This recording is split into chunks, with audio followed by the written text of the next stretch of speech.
Imagina que você está no mundo espiritual, tem um perispírito. Gente, está aparecendo aqui que eu estou machucada, tá bom? Deixa eu esconder minha mãozinha. Então, nós estamos no mundo espiritual, fazendo o que lá?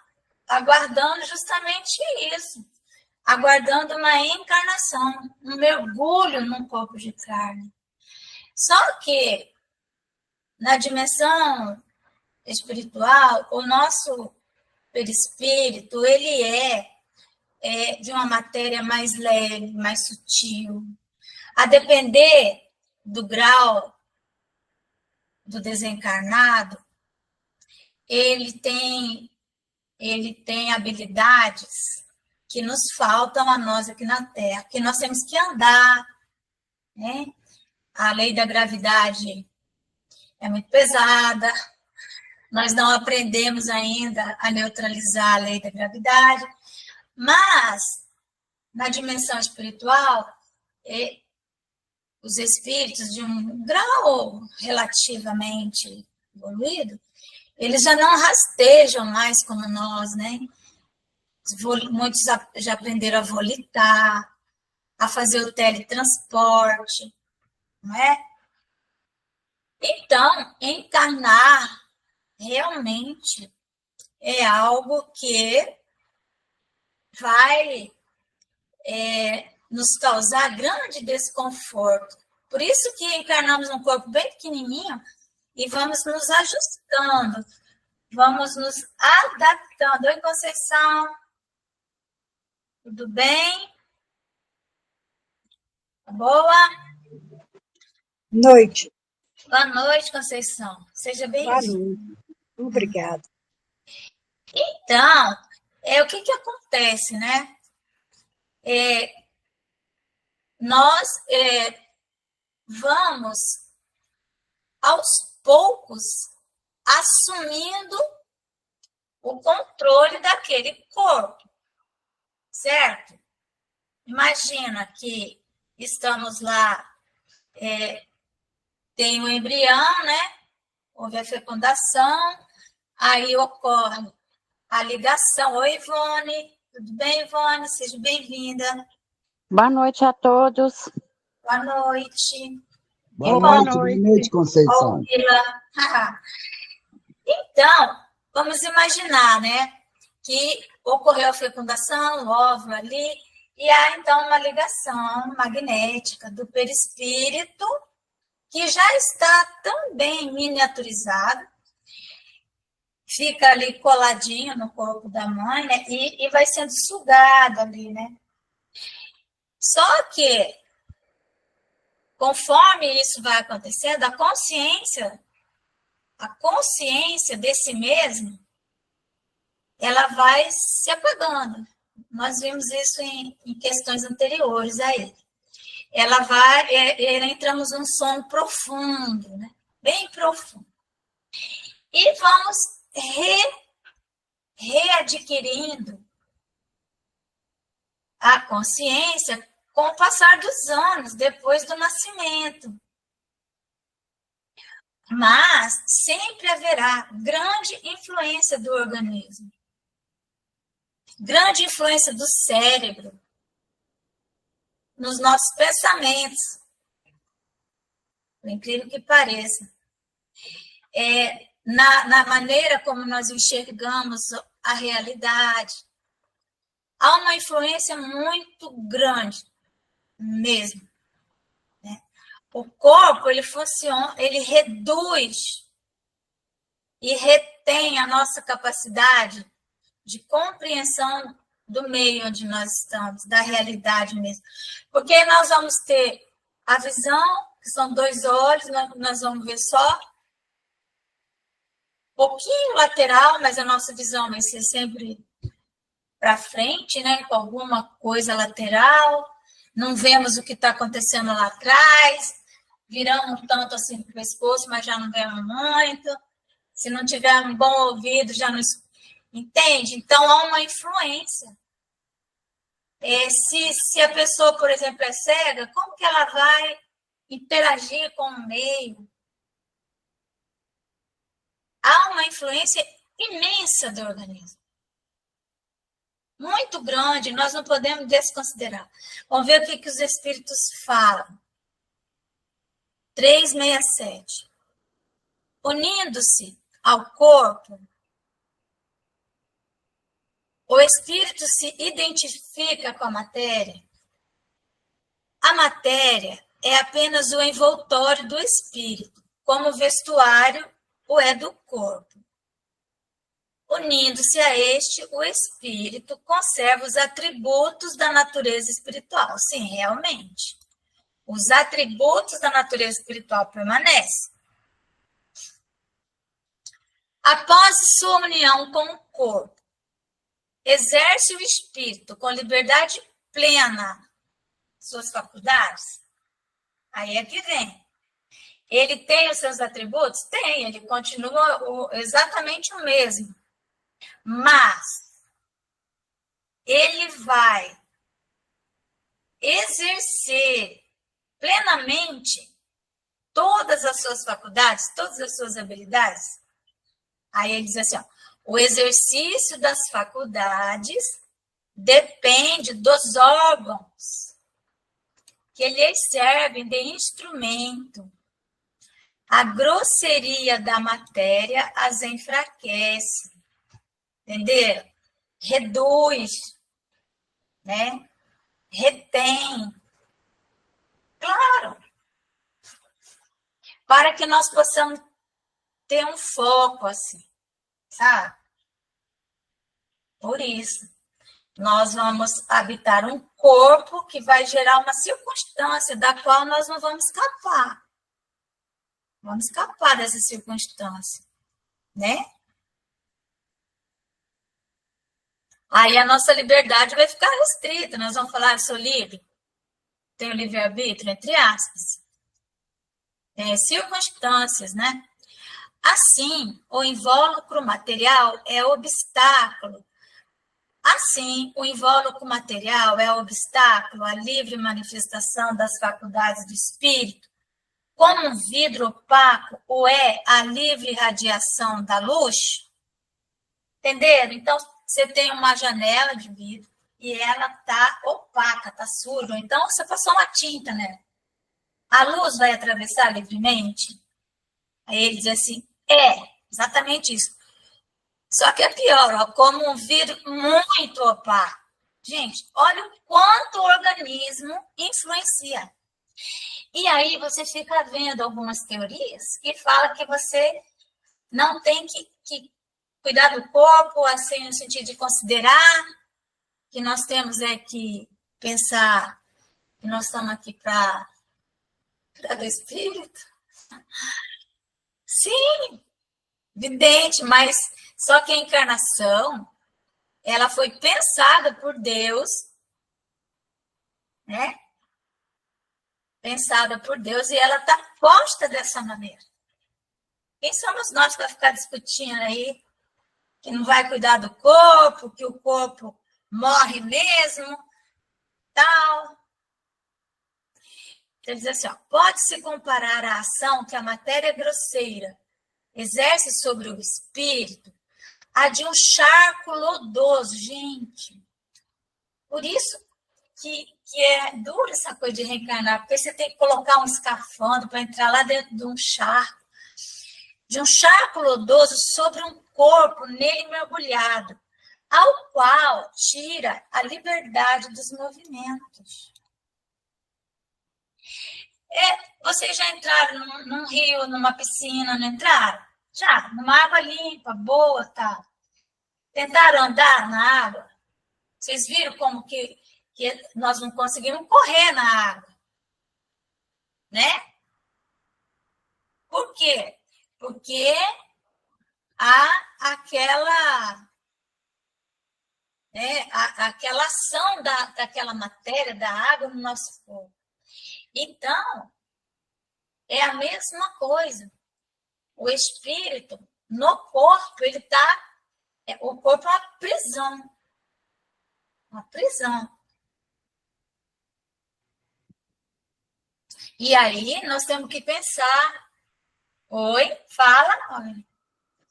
Será que a sensação é parecida do espírito, como você está numa água funda, assim, que a água vai assim nos seus peitos, você sente sem...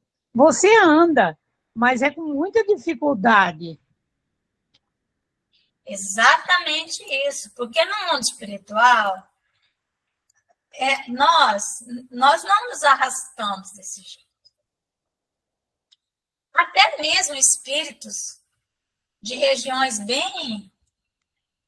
tem lá, né, de regiões sombrias, eles aprendem as técnicas de volitação, sabe? Até o André Luiz fala, eles parecem aves de rapina, né, voando assim. Então, é porque a dimensão é densa, essa que nós estamos, a matéria é densa, e tem um objetivo nisso. Por isso temos que cuidar do corpo, porque, olha só, quando o corpo está danificado, quando o cérebro está com a sua química descompensada, isso gera dores na alma.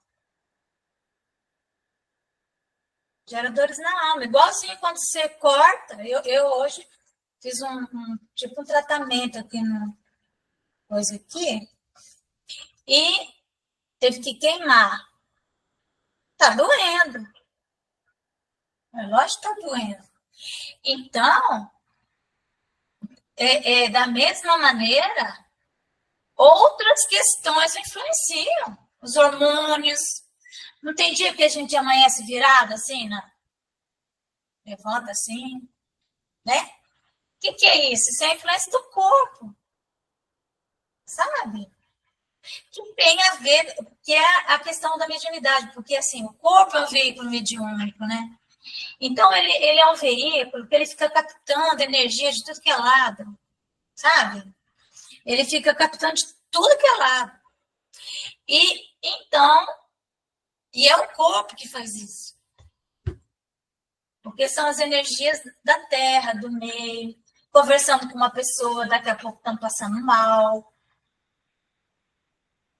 Mas não é que nós somos maus. É porque não é fácil viver na Terra, não, gente. Entendeu?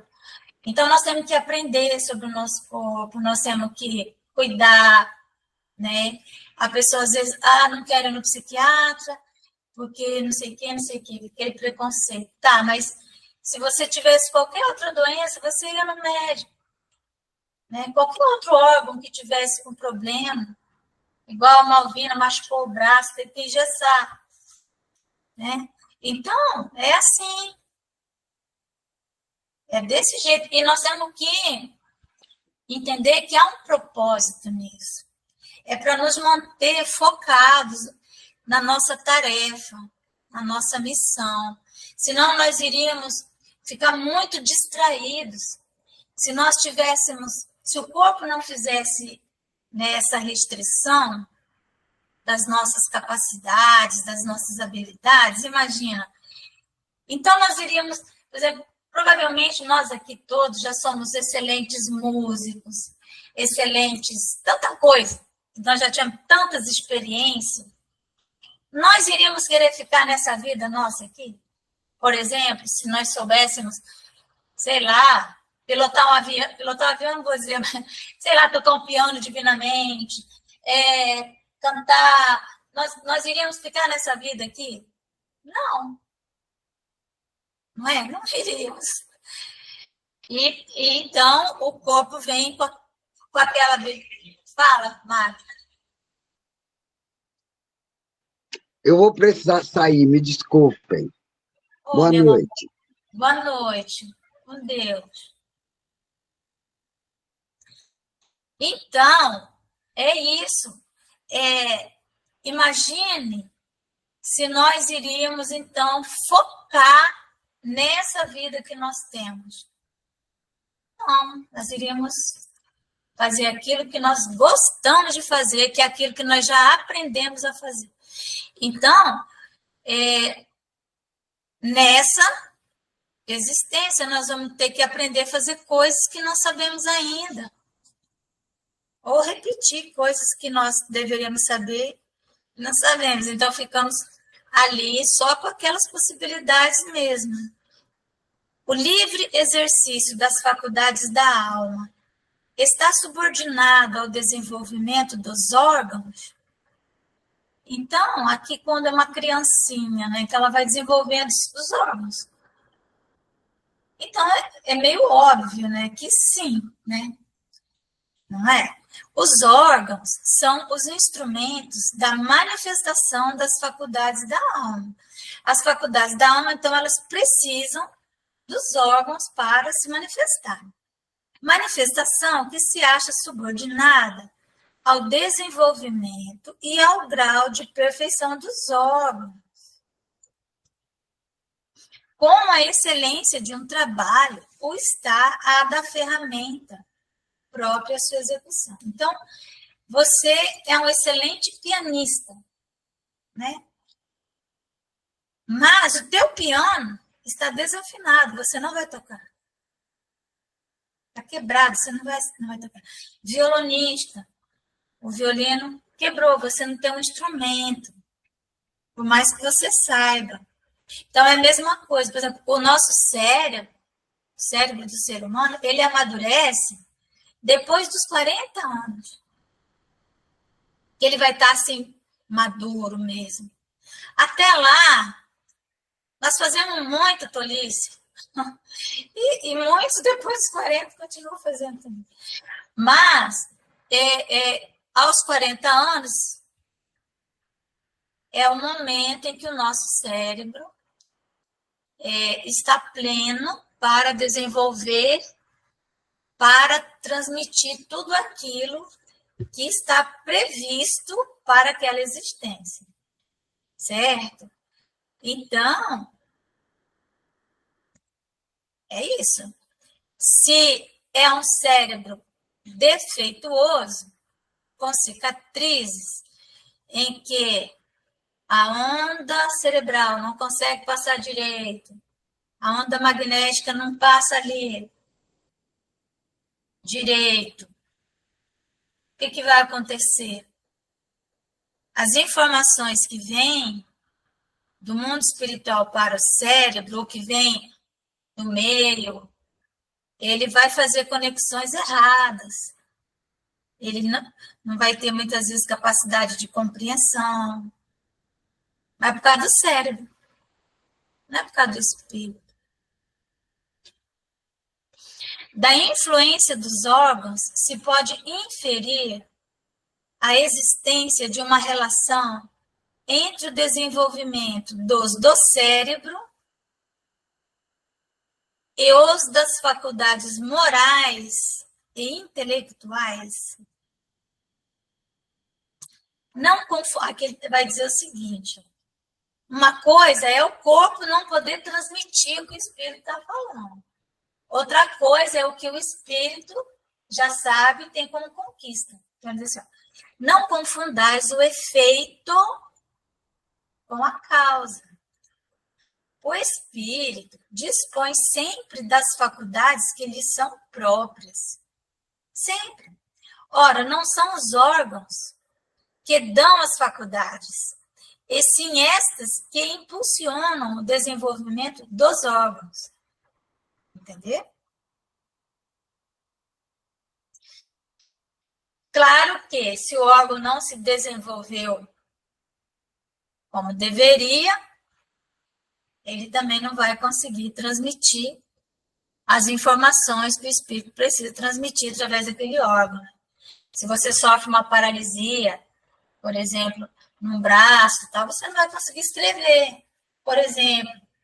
Por mais que você saiba, você não vai conseguir. Dever-se-á deduzir daí que a diversidade das aptidões entre os homens deriva unicamente do estado do espírito. Aí ele vem dizer o seguinte, ó, o termo unicamente não exprime com toda a exatidão o que ocorre. O princípio dessa diversidade reside nas qualidades do espírito, que pode ser mais ou menos adiantado. realmente é uma diversidade. Nós vimos que existem 3 ordens de espíritos, né? Dentro de cada ordem nós temos classes de espíritos, então eles são diferentes. Então, cumpre, porém, se leve em conta a influência da matéria, que mais ou menos lhe cerceia o exercício de suas faculdades. Entendeu? Então, por mais que o espírito seja inteligente, gênio e tal, se o cérebro dele está com algum dano, não adianta. Não tem pessoas que passam a vida toda saudáveis, são pessoas que se comunicam muito bem, né? Fazem faculdade, doutorado, mestrado, e lá no final da vida começa a ter demência. E aí, como explicar isso? É o cérebro, né? A matéria que já não consegue mais transmitir o que o espírito, o comando do espírito. Oi, Ivone, fala. Márcia, então, você chegou num ponto aí bem sucinto aí, que a gente vivenciou muito essas questões, né? A minha mãe tinha uma amiga lá em Belo Horizonte, Dona Cléria. Ela foi uma mulher, assim, à frente do seu tempo. Ela dirigiu rural, sabe? Do marido, aprendeu a dirigir, né? E montou uma escola na casa do pai dela. Ela fez magistério, naquela época das normalistas, sabe? Ela fez magistério, foi lecionar, e era uma pessoa, assim, muito à frente do seu tempo, porque ela tinha um amor pela natureza. Ela tinha um jardim maravilhoso na casa do pai dela. Ela casou e foi levando mudas para a casa dela, e fez um jardim muito bonito lá no bairro Padre Eustáquio. Sabe, o pai dela morava aqui perto de Felizlândia, perto de Três Marias, e ela foi levando dália, tubérculos de dália, palmas, tinha uma série de coisas. Então, assim, quando ela mudou para a capital, que ela casou lá na capital e depois fez faculdade, criou os filhos, todos os filhos fizeram faculdade e tal, e ela pintava, ela bordava, ela costurava, ela fazia artesanato. Depois, com 79 anos, mais ou menos, ela entrou no quadro de demência de Alzheimer. Márcia, ela ficou 9 anos na cama. Ela chegou na posição de fetal. Ela ficou na posição fetal em cima da cama, sabe? Ela foi encolhendo, assim, naquela posição fetal. Então, eu acho que tudo que ela precisava passar, ela passou naquele leito ali, porque leito é um momento de reflexão. Mas ela não refletia, porque ela estava com Alzheimer.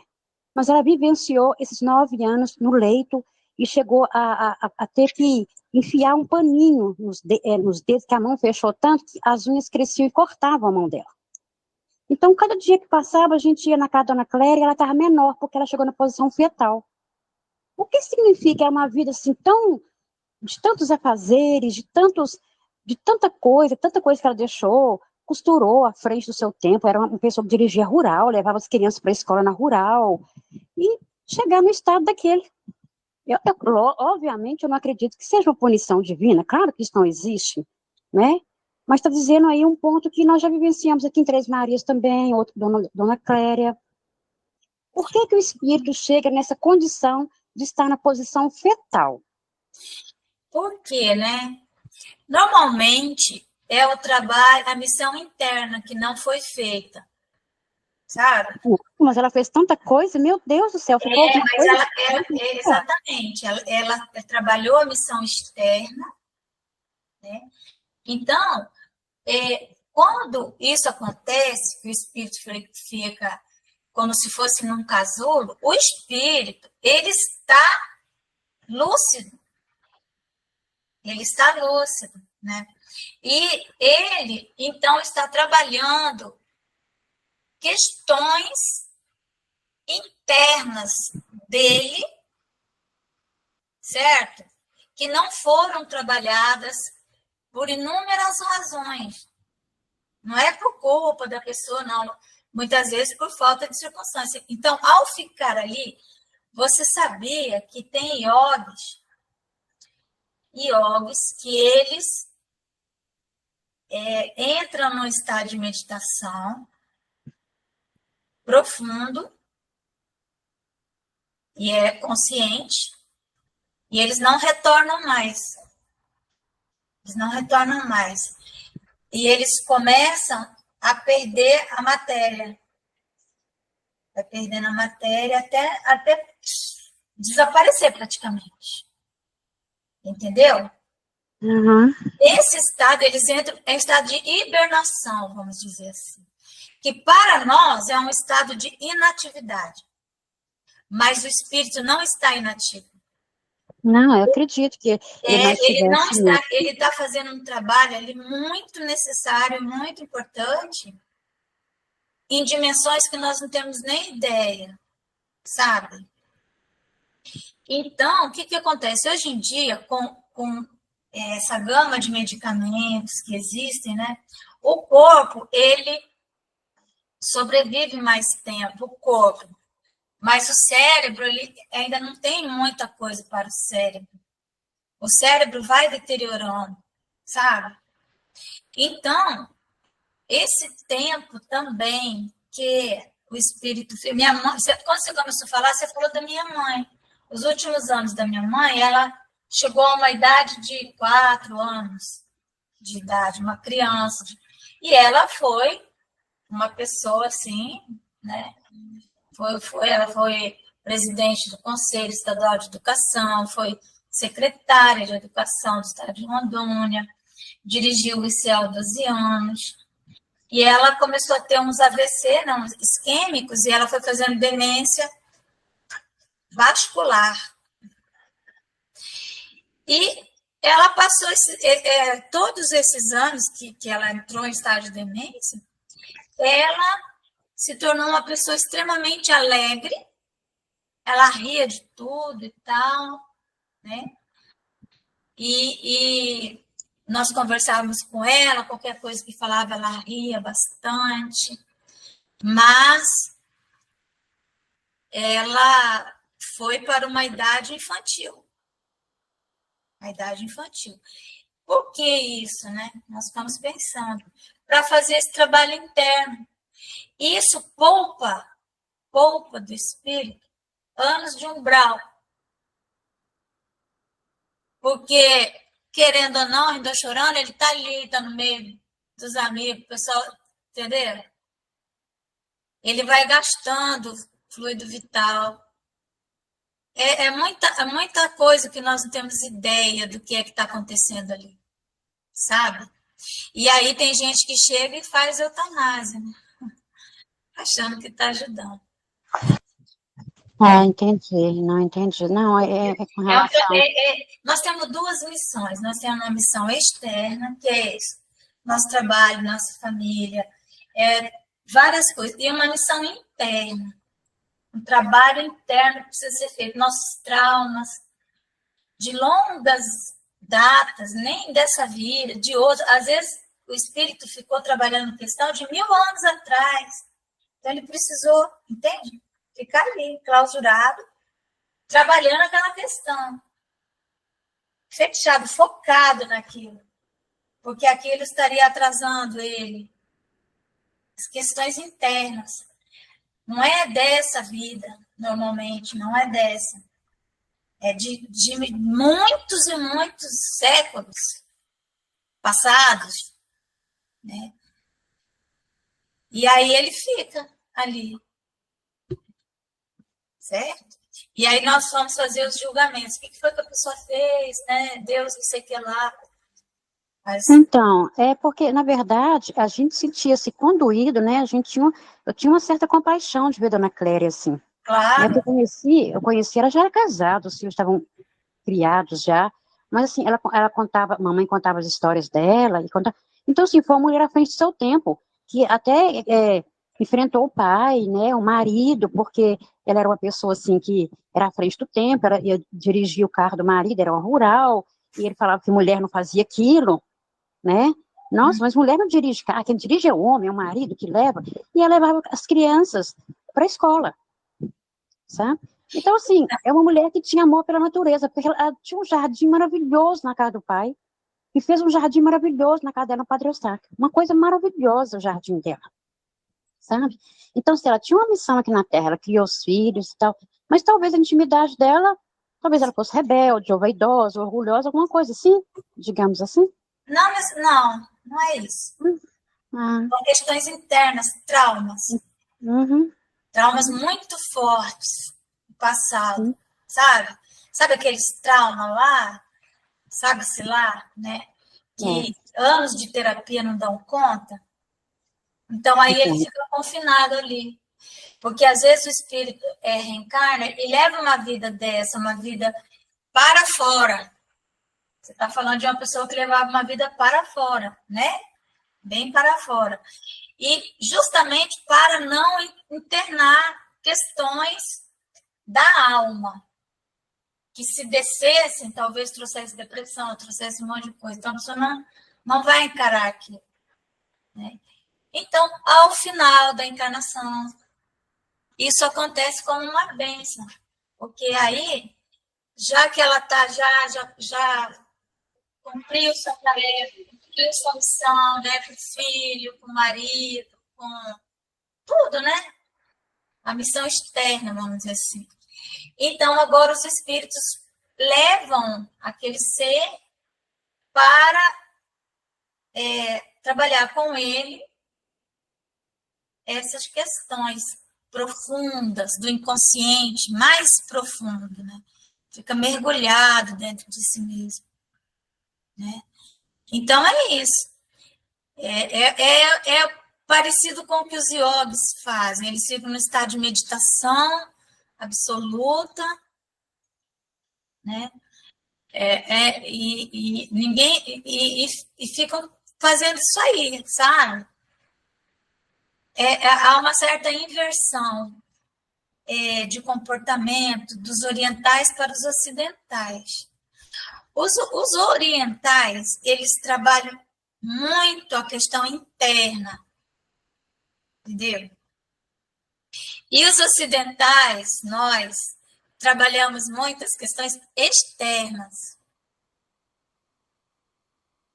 Então, o ideal é o meio termo. Nós temos que aprender com eles têm que aprender conosco. Entendeu? Tudo que é demais está errado. Né? Tudo que é demais. Então, nós aprendemos a meditar com eles, nós não sabemos meditar, e eles aprenderem também a atividade. E Deus nos deu atividade para agirmos. Né? Então, é isso. Se nos órgãos estivesse o princípio das faculdades, o homem seria uma máquina sem livre-arbítrio e sem responsabilidade dos seus atos.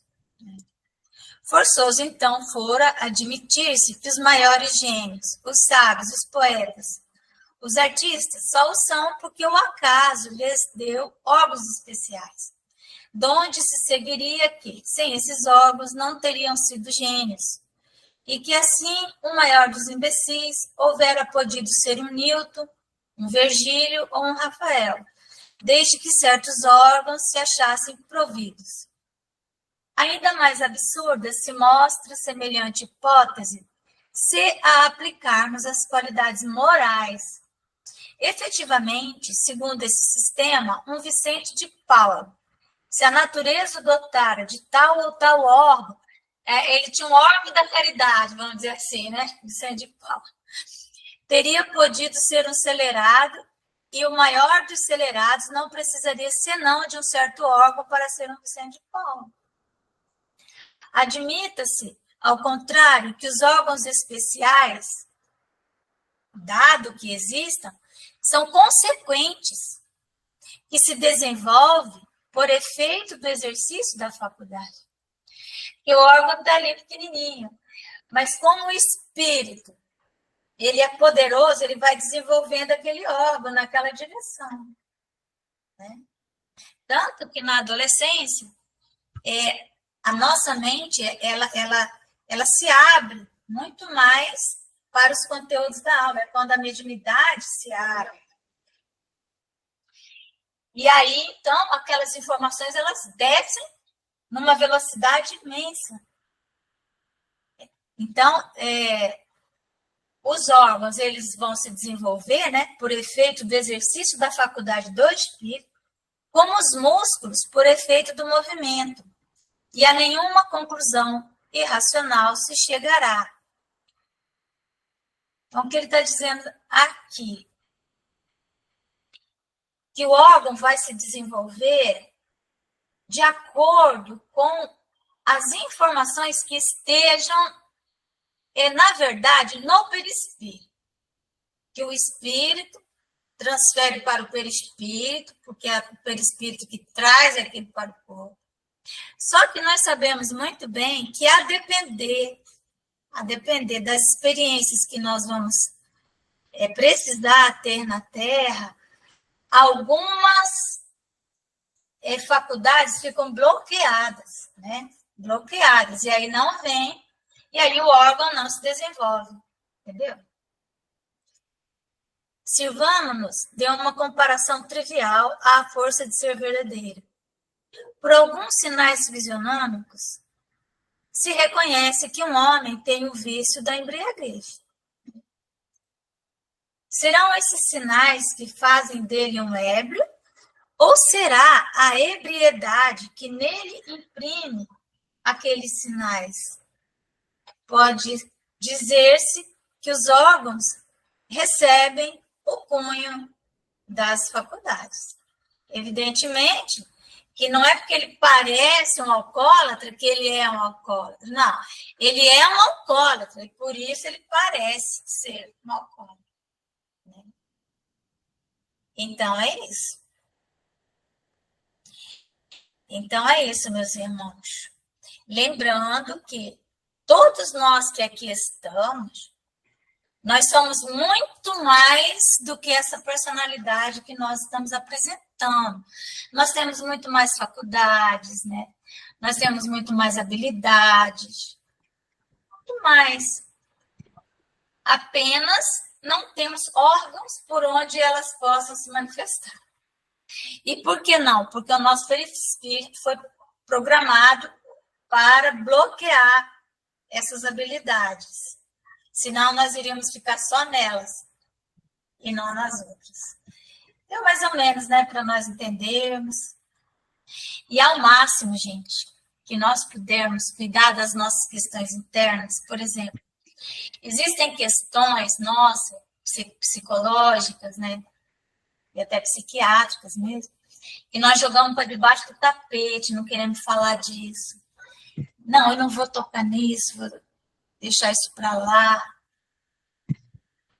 No entanto, se aquilo não for solucionado, nós podemos passar por um período desse aí, sabe? De demência, para poder ajustar aquela questão.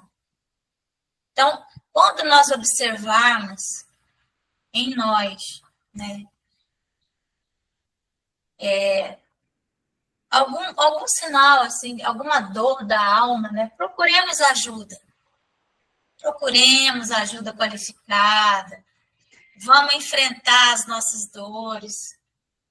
Não é fácil, tem coisas que nós não queremos nem olhar para ela, sabe? Mas é necessário para nos curarmos. Para nos curarmos. Muitos dos que estão no umbral estão curando dores da alma. Porque no umbral, quem é que está no umbral? Consciência culpada. Consciência de culpa. Que já é um grau evolutivo. A primeira consciência é a consciência de sono, aquele que não está sentindo nada. Né? Que ele está na sombra mesmo. Né? Não sente compaixão, não sente nada. Agora, quando vem a consciência de culpa, tá lá a dona Joana que fala, né? O Espírito amigo no Evangelho. A dor é uma bênção que Deus envia aos seus eleitos. Certo? Então, quando nós desencarnamos com uma culpa não resolvida, dessa vida ou de outra, com trauma, nós vamos ter que ficar no umbral resolvendo isso. Nesse portal, né? Que o umbral é esse portal. Nos libertando disso, minimamente, para podermos fazer uma travessia. Então, muitas pessoas ficam fazendo isso sem desencarnarem, porque é mais confortável. Não é tão frio. Olha que interessante. O umbral é frio. Então, meus queridos e minhas queridas, muita coisa para nós pensarmos, né? Vamos encerrando aqui a nossa reunião, não é?